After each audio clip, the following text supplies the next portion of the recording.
अच्छा नौ जितना हमें पता है प्लॉट के बारे में और जितना हम रिवील कर सकते हैं Yeah. वो ये है भाई कि ये दो बच्चे हैं 15 16 17 साल इसी एज ब्रैकेट में हैं और ये एडल्ट फिल्म देखने की कोशिश कर रहे हैं but that I believe is just one aspect of the plot Yeah. Yes Yeah. और क्या है कहानी में जो आप अभी डिस्क्लोज कर सकते हैं देखिए डिस्क्लोज तो अभी क्या ही मतलब ताकि लोगों को आइडिया हो जाए what they are in for see it's a story about two boys जो बड़े मासूम से हैं, बड़े मिस्कीन से बच्चे हैं जो बड़े हो रहे हैं अपनी ज़िंदगी में। End of course when they have everybody, in fact अगर आप देखें अपने चाइल्डहुड में भी जाएं तो when you see people who know more than you do in your life, तो आप थोड़ा सा ना उनसे वो होते हैं कि यार इस साले को कैसे पता है ये सारी चीज़ें, तो आप थोड़ी सी वो क्यूरियोसिटी आपके अंदर भी जागती है। And this is exactly what's happening with मजर एंड फखर। तो दिस इज व्हाट दे अच्छा गो मजर थ्रू। कौन है आप मैं फखर मजर हूँ और ये फखर। आप मजर आप फखर यस आई एम फखर।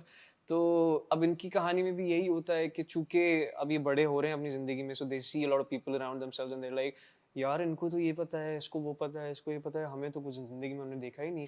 सो उस जद्दोजहद में जो है वो निकल पड़ते हैं अपनी जिंदगी में। एंड उसके अलावा जो उनके इर्द गिर्द मसले मसाइल वो ये ना स्कूल में नहीं होते आप तो बच्चे आपस में अजीब चीजों पे कंपटीशन होता है ना कि मैंने तो सिगरेट ट्राई की हुई है हाँ या मैंने तो एडल्ट फिल्म देखी हुई है तुमने नहीं देखी, तो देन फिर आप कहते हो यार अच्छा शायद ये है क्राइटेरिया कूल होने का। So it's that stage of childhood and that's what they've explored in this also movie. it's 90s Exactly. It's 90s, so even more आप you have मतलब less accessibility things. और माइनस कर देना कि if they want to कोई watch something, Instagram नहीं कोई YouTube नहीं कोई कुछ नहीं if they want to watch something or if they want to try something, it's not that easily available.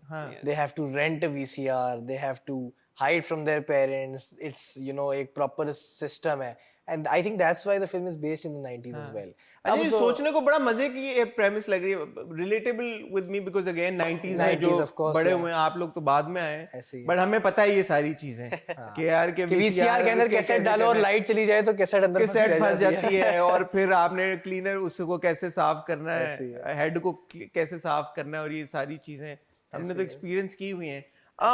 जब आप दोनों के पास ये स्क्रिप्ट आया फिल्म का, कोई रेजर्वेशन भी थी या दोनों ने कहा नहीं नहीं बॉयज ये तो नहीं, I think like he said कि जब डायरेक्टर्स और प्रोड्यूसर्स ऐसे हों जिन्होंने जिनकी नहीं कहानी को लेके कोई रेजर्वेशन आई थिंक दोनों की सिर्फ इतना ही हद तक सवाल होगा कि क्या इसमें कोई ऐसी चीज होगी जो व्यूअर्स के लिए अनकंफर्टेबल हो, जो फैमिलीज के लिए थोड़ी सी वो अनकंफर्टेबल आई थिंक नबील भाई and Fiza both were adamant from day one कि there will be nothing like this and they are very responsible and वाकई it's actually commendable how you make a film on a topic that's not very like easily talked about, yet there's not even one dialogue that would make someone uncomfortable. It's actually बड़ी smartly बड़ा कम होता है कि आप एक edgy topic को लेके बड़ा smoothly audience को इवन वो इफ यू करो। थिंक अबाउट, तो हमारे जहन में कोई इस तरह का कोई थॉट भी कोई नहीं आता ऐसा कि एक ऐसी हो बात ना की मुझसे हो पूछो मेरे ऑफ साथ कैमरा भी कि एक ऐसा सीन है कि यार जिसमें तुम्हें लगता है कि ऑडियंस में there'll be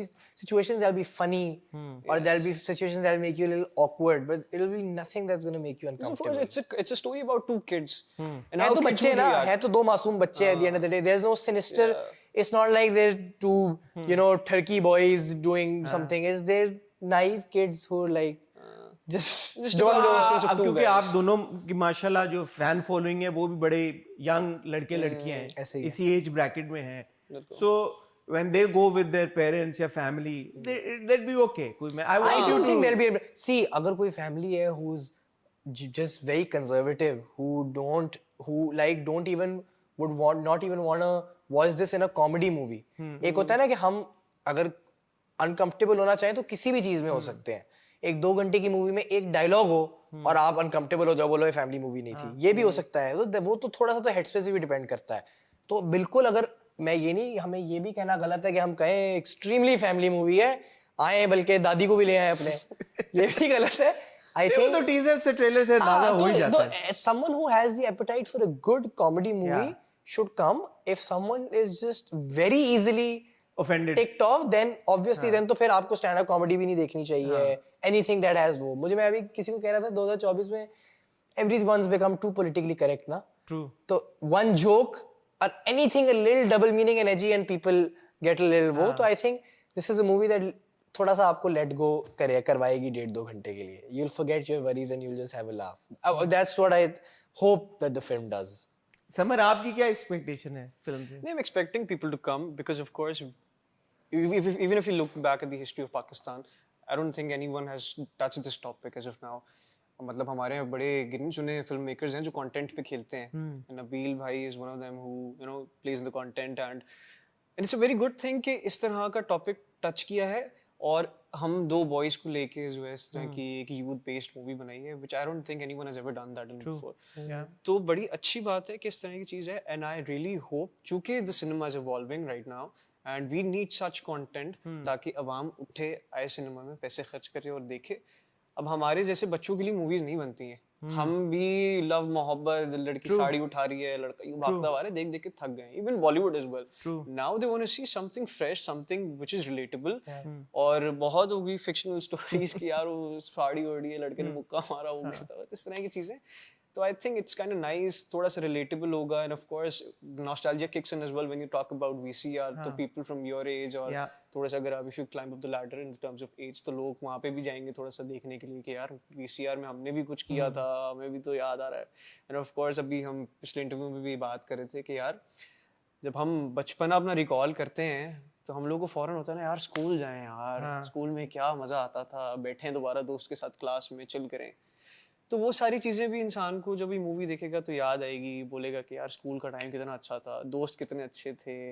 और फिर जो बचपना होता है स्कूल वाले टाइम में और जो दोस्तियाँ होती हैं जो आप बचपने में करते हैं, I think it's gonna bring all of that back, and I'm pretty sure people will enjoy it, and I have high expectations and hopes. अल्लाह करे चीज़ें अच्छी हों. अच्छा, आई थिंक कि इट वुड बी अनफेयर कि हम सिर्फ एक एस्पेक्ट की बात करें कि जी अडल्ट फिल्म देखना चाह रहे हैं, बिकॉज मुझे पता है as a matter of fact कि फिल्म में और सब्जेक्ट्स को भी डील किया गया. So bullying I feel is a very important subject to be talked about. Again Pinjra ने इस बात को एड्रेस किया भी था, और आपकी फिल्म उस चीज को भी करती है touch. I think in a very मतलब देखें जरा, जैसे पिंजरा तो वाज इसको बड़ा डेलिकेटली हैंडल किया था. नाबालिग डजंट रियली उसको it is a all out comedy at the end of the day.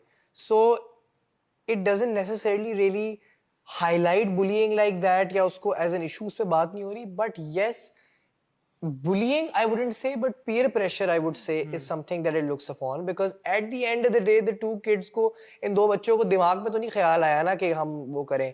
obviously school में एक certain kind of pressure है to be cool, to fit in, जिसकी वजह से ये कुछ measures लेते हैं, जिसकी वजह से इनकी जिंदगी में आगे 10,000 चीजें गलत हो जाएंगी.